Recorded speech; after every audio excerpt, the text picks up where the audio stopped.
ഇത് എൻ്റെ ജീവിതത്തിൽ വളരെ അപ്രതീക്ഷിതമായി ഉണ്ടായ ഒരു സംഭവമാണ്. എൻ്റെ പേര് മനോജ്. കാണാൻ അത്യാവശ്യം കൊള്ളാം.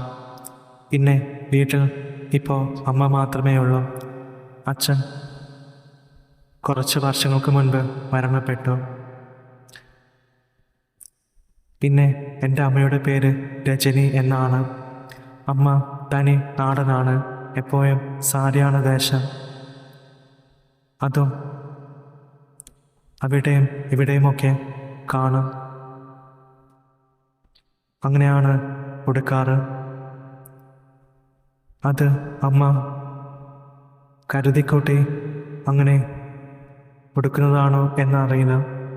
അമ്മയ്ക്ക് അങ്ങനെ ചെയ്യുമ്പോൾ ഒരു സന്തോഷം പോലെയാണ്. പിന്നെ ഇപ്പോഴത്തെ ആൻറ്റിമാരെ പോലെ മേക്കപ്പ് ഒന്നും ഇടാറില്ല. എങ്കിലും കാണാൻ വെളുത്ത് കൊഴുത്ത് സുന്ദരിയാണ്. പ്രായം 50-നോടടുത്തെങ്കിലും കണ്ടാൽ ഒരു 38-40 തോന്നിക്കും. ഒരു പ്രത്യേക ഭംഗിയാണ് അമ്മ. പിന്നെ ഇടയ്ക്കൊക്കെ എൻ്റെ വീട്ടിൽ കുഞ്ഞമ്മയും താമസിക്കാൻ വരാറുണ്ട്. അമ്മയ്ക്ക് ഒരു കൂട്ടായല്ലോ എന്നോർത്താണ്. എനിക്ക് വിദേശത്ത് ജോലി കിട്ടി കുറച്ച് മാസങ്ങൾ കഴിഞ്ഞപ്പോൾ തന്നെ എൻ്റെ കല്യാണം കഴിഞ്ഞു. പെട്ടെന്ന് കഴിക്കേണ്ടി വന്നു എന്ന് പറയാം. അവളുടെ പേര് അശ്വതി എന്നാണ്. അവളെ ഞാൻ ചാറ്റിങ്ങിലൂടെയാണ് പരിചയപ്പെട്ടത്. അങ്ങനെ അവസാനം അവളെ നേരിൽ കാണാനായി പോയി. രാത്രിയിലാണ് പോയത്. അപ്പോൾ അറിയാലോ എന്തിനായിരിക്കും പോയതെന്ന്. അങ്ങനെ പരിപാടി നടത്തുന്നതിനിടെ വീട്ടുകാർ പൊക്കി. എങ്കിലും നാട്ടുകാരെയൊന്നും വിളിച്ചു കൂട്ടിയില്ല. അവർ രഹസ്യമാക്കി വെച്ച് പെട്ടെന്ന് തന്നെ കല്യാണം നിശ്ചയിക്കുകയായിരുന്നു. അങ്ങനെയാണ് എൻ്റെ കല്യാണം കഴിഞ്ഞത്. അശ്വതിയുടെ വീട്ടിൽ അച്ഛനും അമ്മയും ചേട്ടനുമാണുള്ളത്. അവളുടെ അച്ഛൻ ജോലി ചെയ്യുന്നത് വീട്ടിൽ നിന്നും കുറച്ച് ദൂരെയുള്ള ഒരു സ്ഥാപനത്തിലാണ്. മാസത്തിൽ ഒരിക്കൽ മാത്രമേ വീട്ടിൽ വരാറുള്ളൂ. പിന്നെ അവളുടെ ചേട്ടൻ കല്യാണമൊക്കെ കഴിഞ്ഞ് ഭാര്യയുമായി വിദേശത്ത് സെറ്റിൽ ചെയ്തിരിക്കുകയാണ്. എല്ലാ വർഷവും നാട്ടിൽ വരാറുണ്ട്. പിന്നെ എൻ്റെ അമ്മയ്ക്ക് തയ്യൽ പണിയാണ് ജോലി. വീട്ടിലിരുന്ന് തന്നെയാണ് തയ്ക്കുന്നത്. അടുത്തുള്ള വീടുകളിലെ പെണ്ണുങ്ങളുടെ തുണിയൊക്കെ തയ്ച്ചു കൊടുക്കും. പിന്നെ എൻ്റെ കല്യാണം കഴിഞ്ഞ പാടെ ഞാൻ വിദേശത്തുള്ള എൻ്റെ ജോലി ഉപേക്ഷിച്ചു. എന്താണെന്നറിയില്ല. എനിക്ക് എപ്പോഴും ഭാര്യ അടുത്ത് വേണമായിരുന്നു. ഭാര്യ മാത്രമല്ല, വേറെയുമുണ്ട് ചുറ്റിക്കളികൾ. അത് പയ്യെ പറയാം. ചില സമയങ്ങളിൽ എനിക്ക് എന്നെ തന്നെ നിയന്ത്രിക്കാൻ പറ്റാതെ പോയിട്ടുണ്ട്. നിങ്ങൾക്കൊന്ന് അടങ്ങിയിരുന്നൂടെ എന്നൊക്കെ അശ്വതി പലപ്പോഴും പറയാറുണ്ടായിരുന്നു. പക്ഷെ എനിക്കൊണ്ട് അടങ്ങിയിരിക്കാൻ പറ്റുന്നു. അങ്ങനെ അതിൻ്റെ ഫലമായി പെട്ടെന്ന് തന്നെ അശ്വതിക്ക് വയറ്റിലുണ്ടായി. ഞാൻ അപ്പോൾ വിദേശത്തു നിന്നും സമ്പാദിച്ച കാശ് കൊണ്ടും മറ്റ് പ്രോപ്പർട്ടികളൊക്കെ വിറ്റ കാശ് കൊണ്ടും ഒരു കട തുടങ്ങിയിരുന്നു നാട്ടിൽ തന്നെ. ആ ബിസിനസ്സൊക്കെ നോക്കി നടത്തുമ്പോഴാണ് അശ്വതി ഗർഭിണിയാവുന്നത്. അവളെ കാണിച്ചിരുന്ന ഹോസ്പിറ്റൽ എൻ്റെ വീട്ടിൽ നിന്നും കഷ്ടിച്ച് ഒരു 1.5 കിലോമീറ്ററേ ഉള്ളൂ. 3-ാമത്തെ മാസമായപ്പോൾ എനിക്ക് അവളെയും കൊണ്ട് രാത്രിയിൽ തന്നെ ഹോസ്പിറ്റലിൽ പോകേണ്ടി വന്നു. അവിടെ ചെന്ന് ഡോക്ടറെ കണ്ടപ്പോൾ അവിടെ അഡ്മിറ്റ് ചെയ്യണമെന്ന് പറഞ്ഞു. അത് കേട്ടപ്പോൾ എനിക്ക് നിരാശയായി. ഇനി എന്ത് ചെയ്യും? അതുമാത്രമല്ല, ഡോക്ടർ എന്നോട് പറഞ്ഞു അവിടെ കൂടെ ആരെയും നിൽക്കാൻ അനുവദിക്കില്ല എന്നും നാളെ രാവിലെ വന്ന് വേണ്ട മരുന്നൊക്കെ വാങ്ങിക്കൊടുത്താൽ മതിയെന്നും പറഞ്ഞായിരുന്നു. ഞാൻ നാട്ടിൽ തന്നെ ബിസിനസ് തുടങ്ങിയത് കൊണ്ട് പോയി വരാനുള്ള സൗകര്യത്തിന് കുറച്ച് കാലമായി ഭാര്യ വീട്ടിൽ തന്നെയായിരുന്നു താമസം. ഞാൻ വാച്ചിൽ സമയം നോക്കി. രാത്രി 1 മണിയാകാൻ പോകുന്നു. ഏതായാലും ഇന്ന് ഒരു മൂഡില്ല. ഇന്ന് ഭാര്യ വീട്ടിലേക്ക് പോകേണ്ട, എൻ്റെ വീട്ടിലേക്ക് തന്നെ പോകാമെന്ന് ഞാൻ തീരുമാനിച്ചു. ഞാൻ ഒരു ഓട്ടോ പിടിച്ച് നേരെ എൻ്റെ വീട്ടിലേക്ക് വിട്ടു. അവിടുന്ന് കുറച്ച് ദൂരമുണ്ടായിരുന്നു. വീടെത്തിയപ്പോൾ ഇറങ്ങി ഗേറ്റ് തുറന്ന് നടന്നു. എൻ്റെ വീട്ടിലേക്ക് 3-4 മാസങ്ങൾക്ക് ശേഷമാണ് ഞാൻ പോകുന്നത് തന്നെ. അപ്പോഴേക്കും ഒരു മാറ്റവും ഉണ്ടായിരുന്നില്ലെങ്കിലും എന്തൊക്കെയോ മാറ്റങ്ങൾ അവിടെ വന്നതായി എനിക്ക് തോന്നി. ഞാൻ കോളിംഗ് ബെൽ അടച്ചു. "ഓ, നിങ്ങൾ പോയില്ലേ? വീണ്ടും വന്നോ?" എന്നും ചോദിച്ച് അമ്മ പെട്ടെന്ന് തന്നെ വാതിൽ തുറന്ന് കണ്ടപ്പോൾ ഞാൻ അതിശയപ്പെട്ടു. എന്നെ കണ്ടപ്പോൾ അമ്മ ആകെ ഒന്ന് ഞെട്ടി. ആ സമയത്ത് എന്നെ കണ്ടിട്ട് അമ്മ ഒന്ന് വല്ലാതായി ചോദിച്ചു, "ആ, മോനായിരുന്നോ? മോൻ വന്നോ?" അമ്മ ഒന്ന് ചിരി വരുത്തി. ഞാൻ അമ്മയെ തന്നെ സൂക്ഷിച്ചു നോക്കി. നല്ല സാരിയൊക്കെ ഉടുത്ത് സുന്ദരിയായി നിൽക്കുന്നു.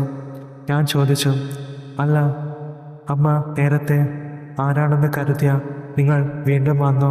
എന്നൊക്കെ ചോദിച്ച് വാതിൽ തുറന്നത്. "ഏയ്, അതൊന്നുമില്ല മോനെ. ഉറക്കപ്പിച്ച് പറഞ്ഞു പോയതാ."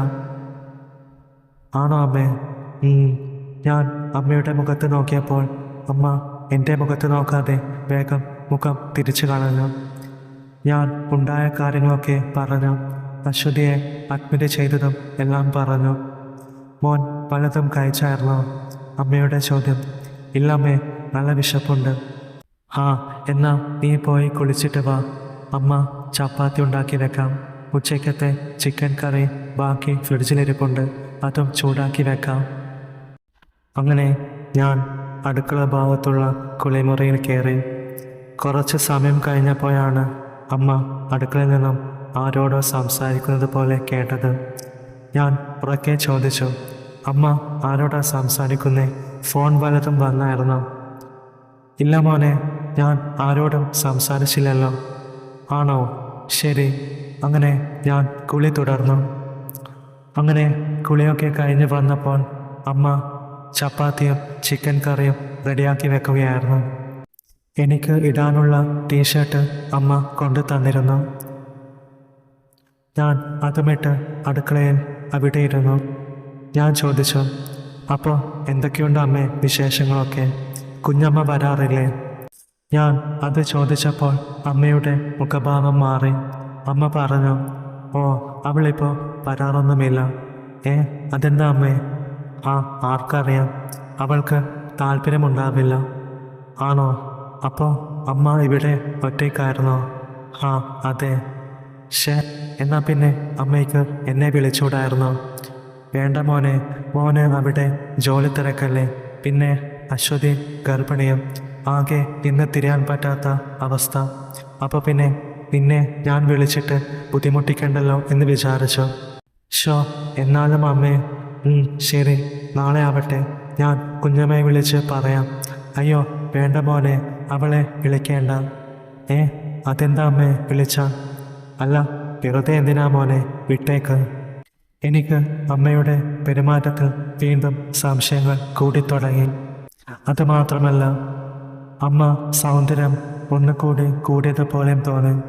അങ്ങനെ ഫുഡൊക്കെ കഴിച്ചു കഴിഞ്ഞതിന് ശേഷം ഞാൻ എൻ്റെ മുറി ചെന്ന് നോക്കി. ഞാൻ ഭാര്യ വീട് താമസമാക്കിയതിനു ശേഷം കുറച്ചു കാലമായി അമ്മ എൻ്റെ മുറിയിലാണ് കിടക്കാറുണ്ടായിരുന്നത്. എൻ്റെ മുറിയിലാകുമ്പോൾ AC ഉണ്ട്. അവിടെ അമ്മയുടെ കുറേ സാധനങ്ങളും മറ്റുമുണ്ടായിരുന്നു. അമ്മ പറഞ്ഞു, "ഇതാ, ഞാനിപ്പോൾ തന്നെ അവിടുന്ന് എല്ലാ സാധനങ്ങളും മാറ്റിത്തരാട്ടോ. നീ അവിടെ കിടന്നോ." "വേണ്ടമ്മേ, ഇനിയിപ്പോൾ ഈ രാത്രിയിൽ അമ്മ സാധനങ്ങൾ മാറ്റിവെച്ച് കഷ്ടപ്പെടേണ്ട. ഞാൻ ഇന്ന് അമ്മയുടെ മുറിയിൽ കിടന്നോളാം. അമ്മയും അവിടെ കിടന്നോ." ഞാനത് പറഞ്ഞപ്പോൾ അമ്മ ഞെട്ടി. "അയ്യോ വേണ്ട മോനെ, നീ അവിടെ കിടക്കണ്ട. മോൻ ഇവിടെ തന്നെ കിടന്നോ. അതെ, അമ്മ ഇപ്പോൾ എല്ലാം ശരിയാക്കി തരാം." "വേണ്ടമ്മേ, ഇന്നിനി വേണ്ട. ഇത്രയും നേരമായില്ലേ, എനിക്ക് ഉറക്കം വരുന്നു. അമ്മ എൻ്റെ കൂടെ കിടന്നോ. അമ്മയ്ക്ക് വേണമെങ്കിൽ അമ്മ എൻ്റെ മുറിയിൽ തന്നെ കിടന്നോ. ഞാൻ അമ്മയുടെ മുറിയിൽ പോയി കിടന്നോളാം." ഞാൻ അതും പറഞ്ഞ് കോട്ടവായിട്ട് കൊണ്ട് അമ്മയുടെ മുറിയിലേക്ക് നടന്നു. അപ്പോൾ വാതിൽ അടച്ചിരിക്കുകയായിരുന്നു. "എന്താ അമ്മേ, മുറി അടച്ചു വെച്ചിരിക്കുന്നേ?" അതും പറഞ്ഞുകൊണ്ട് ഞാൻ വാതിൽ തുറന്നു. "ആഹാ, ഇവിടെ എല്ലാം വൃത്തിയാക്കി വെച്ചിരിക്കുകയാണല്ലോ. ഇപ്പോൾ കണ്ടാൽ അമ്മയുടെ പണ്ടത്തെ മുറിയാണെന്നേ പറയത്തില്ല." അപ്പോൾ അമ്മ മുറിക്ക് പുറത്തു നിന്നും എന്നെ നോക്കുമായിരുന്നു. അമ്മയുടെ മുഖഭാവമൊക്കെ വല്ലാതായിരിക്കുവാണ്. ഞാൻ അത് കാര്യമാക്കാതെ പറഞ്ഞു, അപ്പോൾ ശരി അമ്മേ, ഗുഡ് നൈറ്റ്. ശരി മോനെ. അമ്മ അവിടെ നിന്നും പോയി. ഞാൻ ലൈറ്റ് ഓഫാക്കി ഡിം ലൈറ്റ് മാത്രമിട്ട് അവിടെ കിടന്നു. നല്ല ക്ഷീണമുണ്ടായിട്ടും നല്ല ഉറക്കം വന്നിട്ടും എനിക്ക് എന്താണെന്ന് അറിയില്ല, ഉറങ്ങാൻ പറ്റുന്നുണ്ടായിരുന്നില്ല. ആകെ ഒരു അസ്വസ്ഥത പോലെ തോന്നി. ഞാൻ എണീറ്റ് കട്ടിലിരുന്നു. അടുത്തുണ്ടായിരുന്ന ബോട്ടിലെടുത്ത് കുറേ വെള്ളം കുടിച്ചു. എത്ര കുടിച്ചിട്ടും ദാഹം മാറാത്തതുപോലെ എനിക്ക് തോന്നി. ഞാൻ എണീറ്റ് കുളിമുറിയിലേക്ക് നടന്നു. മുറിയിൽ അറ്റാച്ച്ഡ് ബാത്റൂമാണ്. ഞാൻ വാതിൽ തുറക്കാൻ ശ്രമിച്ചപ്പോൾ അത് തുറക്കാൻ പറ്റുന്നുണ്ടായിരുന്നില്ല. ഇതെന്താ തുറക്കാൻ പറ്റാത്തെ ഞാൻ ചിന്തിച്ചു. ഞാൻ കുറേ ബലം പിടിച്ച് ശ്രമിച്ചിട്ടും അത് തുറന്നു വന്നില്ല. അകത്ത് ആരെങ്കിലും കയറിയാൽ മാത്രമേ ആ വാതിൽ കുറ്റിയിടാനാവൂ. ഇപ്പോൾ ഇവിടെ ഞാനും അമ്മ അടുത്ത മുറിയിലും. അപ്പോൾ ഇതിനകത്ത് ആരാ? എൻ്റെ മനസ്സിൽ പേടി തോന്നാൻ തുടങ്ങി. ഞാൻ വേഗം ലൈറ്റ് ഇട്ടു. മുറിയുടെ വാതിൽ തുറന്നു നോക്കിയപ്പോൾ അമ്മ ഉറങ്ങാതെ ലൈറ്റുമിട്ട് ഹാളിലെ സോഫയിൽ ഇരിക്കുകയായിരുന്നു. ആ മുഖഭാവത്ത് പേടിയും വിഷമവും എനിക്ക് അറിയാൻ പറ്റി. എന്താ അമ്മേ, എന്തു പറ്റി? അമ്മ ഉറങ്ങിയില്ലേ? ഞാൻ ചോദിച്ചു. എൻ്റെ ചോദ്യത്തിന് മറുപടി പറയാതെ അമ്മ മറു ചോദ്യമാണ് ചോദിച്ചത്. നിനക്ക് ഉറങ്ങാൻ പറ്റുന്നില്ല അല്ലേ? ആ അതെ അതെ അമ്മേ, ഉറക്കം വരുന്നില്ല. പിന്നെ കുളിമുറി വാതിൽ തുറക്കാൻ പറ്റുന്നില്ലല്ലോ, അതെന്താ? ഞാൻ ഒരു വെപ്രാളത്തോടെ ചോദിച്ചു.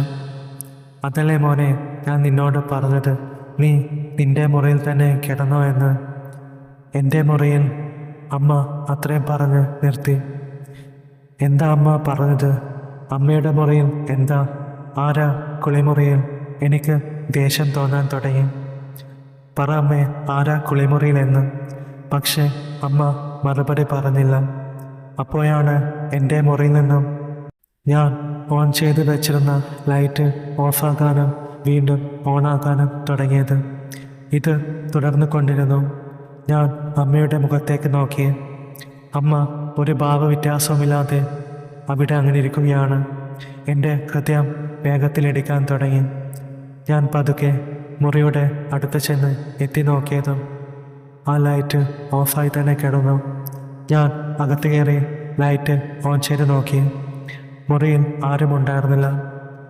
ഞാൻ കുളിമുറിയുടെ അടുത്ത് ചെന്നു. പെട്ടെന്ന് എൻ്റെ തോളിൽ ഒരു കൈ വന്ന് വീണു. ഞാൻ പേടിയോടെ ഞെട്ടിത്തിരിഞ്ഞ് നോക്കിയപ്പോൾ പിന്നിൽ അമ്മ. ഒച്ചയുണ്ടാക്കില്ലേടാ, അമ്മ ആദ്യം കാണിച്ചു പറഞ്ഞു. എനിക്ക് ദേഷ്യവും പേടിയും ഒരുമിച്ച് വന്നു. ആരാണെന്ന് നോക്കട്ടെ അമ്മേ. ഞാൻ വാതിൽ ചവിട്ടി പൊളിക്കാൻ പോകുക എന്ന് പറഞ്ഞപ്പോൾ അമ്മ പറഞ്ഞു, മോനെ അരുത്, വേണ്ട, പിന്നീട് പ്രശ്നമാകും. എന്ത് പ്രശ്നമാ അമ്മേ? എൻ്റെ ദേഷ്യം കൂടി. മോനെ അത് പ്രേതമാടാ. അത് കേട്ടതും എൻ്റെ ഉള്ളം കിടുങ്ങി. പ്രേതമോ? അതേടാ എന്നും പറഞ്ഞ് അമ്മ വേഗം എൻ്റെ കൈ പിടിച്ച് ആ മുറിയിൽ നിന്നും പുറത്തേക്ക് നടന്നു. പിന്നെ ആ മുറി അടച്ചു. എന്ത് പ്രേതമാ അമ്മേ? ഇതെങ്ങനെ? എനിക്ക് ഒന്നും പിടികിട്ടിയില്ല. എടാ, നിന്റെ അച്ഛൻ്റെ പ്രേതമാ മോനെ. അങ്ങേര് മാത്രമല്ല, ഇടയ്ക്ക് അങ്ങേരുടെ ഒരു കൂട്ടുകാരനും വരും. ആ കൂട്ടുകാരൻ വരുമ്പോഴാണ് ഉപദ്രവമാകുന്നത്. അപ്പോഴാണ് ഓരോ പ്രശ്നങ്ങളുണ്ടാകുന്നേ. അമ്മ ഇതെന്തൊക്കെയായി പറയുന്നേ? ഞാൻ ഒരു കിതപ്പോടെ ചോദിച്ചു. അതേടാ, എൻ്റെ അച്ഛൻ്റെ കൂടെ ലോറിയിൽ പോകുന്ന ആ തോമാച്ചനില്ലേ, അയാളും അപകടത്തിൽപ്പെട്ട് മരിച്ചതല്ലേ? ഹാ അതെ. അയാളും ഇവിടെ വന്ന് പ്രശ്നമുണ്ടാക്കാറുണ്ട്. അയാൾ വലിയ പ്രശ്നക്കാരനാണ്. അമ്മ പറഞ്ഞതൊക്കെ ഞാൻ പേടിയോടെയും അമ്പരപ്പോടെയുമാണ് കേട്ടത്. പിന്നെ അവിടെ നടക്കുന്ന കാര്യങ്ങളും അങ്ങനെയാണല്ലോ. എനിക്ക് ആകെ ഒരു തലവേദന പോലെ തോന്നി. ഇനി എന്ത് ചെയ്യുമെന്ന് ഞാൻ തലപുകഞ്ഞ് ആലോചിച്ചു. കൂട്ടുകാരൻ്റെ വീട്ടിലേക്ക് പോയാലോ? ഇവിടെ അടുത്താണ്, പക്ഷെ കുറച്ച് നടക്കണമെന്നേ ഉള്ളൂ. വേണ്ട, അത് വേണ്ട. അമ്മയുടെ സ്കൂട്ടറിൻ്റെ കീ എവിടെ? ഞാൻ ചോദിച്ചു. അമ്മ അത് ഹാളിൽ തന്നെയാണ് വെച്ചിരുന്നത്. അമ്മ ചൂണ്ടിക്കാണിച്ചു. ഞാൻ ചെന്ന് അതെടുത്തു. പിന്നെ അമ്മയുടെ കൈ പിടിച്ച് ആ വീട്ടിൽ നിന്നും ഇറങ്ങി. പിന്നെ വേഗം ഓടിച്ചെന്ന് ഗേറ്റ് തുറന്നു. വീണ്ടും തിരികെ വന്ന് സ്കൂട്ടറിൽ കയറി. അമ്മ പിന്നെ ഇരുന്നു. ഞാൻ വണ്ടി സ്റ്റാർട്ട് ചെയ്ത് വിട്ടു. നേരെ എൻ്റെ കൂട്ടുകാരൻ്റെ വീട്ടിലേക്ക്. സമയം നോക്കിയപ്പോൾ 3 മണി കഴിഞ്ഞിട്ടുണ്ടായിരുന്നു. റോഡിൽ മുഴുവനും തെരുവ് നായകളുടെ കുരയും ബഹളവും അടിപിടിയും. ഞങ്ങളിപ്പോൾ നടന്നു പോയിരുന്നെങ്കിലുള്ള അവസ്ഥ ഞാൻ ഒരു നിമിഷം ആലോചിച്ചു. ഭയാനകം തന്നെ. അങ്ങനെ കൂട്ടുകാരൻ്റെ വീട്ടിലെത്തി. ഞങ്ങൾ കോളിംഗ് ബെൽ അടിച്ചപ്പോൾ അവനും ഭാര്യയും വന്ന് വാതിൽ തുറന്നു. ഞാനും അമ്മയും ഉണ്ടായ സംഭവങ്ങളെല്ലാം അവരോട് പറഞ്ഞു. എല്ലാം ഒരു അമ്പരപ്പോടെയാണ് അവർ കേട്ടതെങ്കിലും നാളെ നമുക്കൊന്ന് അന്വേഷിക്കാമെന്നും പറഞ്ഞ് അവർ ഞങ്ങളെ ആശ്വസിപ്പിച്ചു. തൽക്കാലം ഞങ്ങൾക്ക് കിടക്കാൻ മുറി അവർ തന്നു. ഞാൻ ദീർഘശ്വാസം വിട്ടുകൊണ്ട് കട്ടിലിൽ കിടന്നു. പെട്ടെന്നാണ് എൻ്റെ മനസ്സിൽ ഒരു തോന്നൽ വന്നത്. ശരിക്കും അമ്മ പറഞ്ഞതൊക്കെ സത്യം തന്നെയായിരിക്കുമോ? അവിടെ പ്രേതമുണ്ടായിരിക്കുമോ? അവിടെ അമ്മയുടെ രഹസ്യ കാമുകനോ മറ്റോ ആയിരിക്കുമോ? അയാളെ രക്ഷിക്കാനായിരിക്കുമോ അമ്മ അങ്ങനെ പറഞ്ഞിട്ടുണ്ടാവുക? അല്ല, അപ്പോൾ ആ ലൈറ്റ് തനിയെ ഓണായതും ഓഫായതുമൊക്കെ എങ്ങനെയാണ്? അങ്ങനെ ഓരോ ചിന്തകൾ എൻ്റെ മനസ്സിലൂടെ കടന്നുപോയി.